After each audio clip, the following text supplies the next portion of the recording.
In general, with watercolor, I started, I want to say at least 7, 8 years ago. I used to live in Hong Kong back then, and I had a next door neighbor who was a scientific illustrator, botanical illustrator. He used to do beautiful illustrations.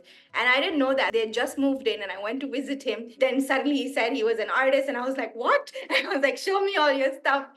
So he showed me, and even though I went to art school, I hadn't really worked with watercolor a lot. You end up working with poster colors, you do a lot of sketching, but you don't do a lot of watercolor. Or even if you do, it's more in the traditional sense, not illustrative. It's very like large portraits and life drawing and things like that. I was so happy to see his work, and he's like, you know what, just come in the evenings, you're right next door, we'll paint together.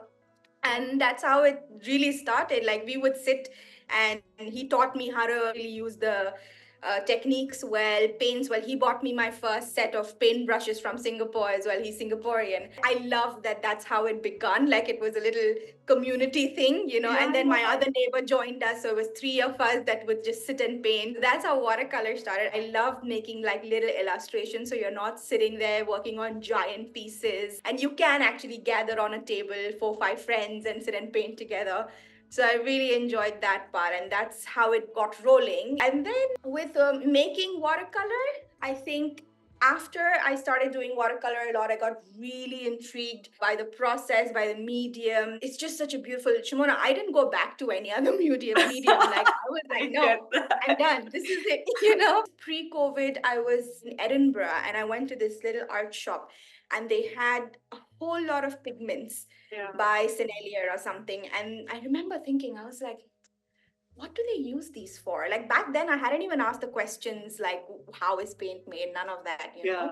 So I was always like, what is this for? And so I asked the store guy, and he told me what they were used for. He's like, oh, you can, I think a lot of oil painters are used to making their own paint. Yeah.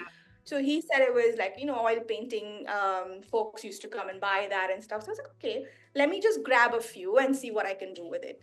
So I grabbed a few, and then COVID hit. So it was a year of like nothing, but I was stuck with these pigments, and I had like a few supplies, and luckily locally you can find gum arabic very easily here. So I just started experimenting, and I had lots of time on my hands. So it just grew from there.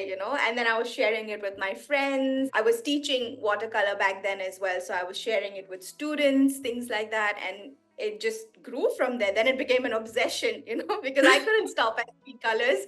Yeah. I, I had to keep going and do more and more and more. And so, yeah, the business really came out of this obsession of just making more colors.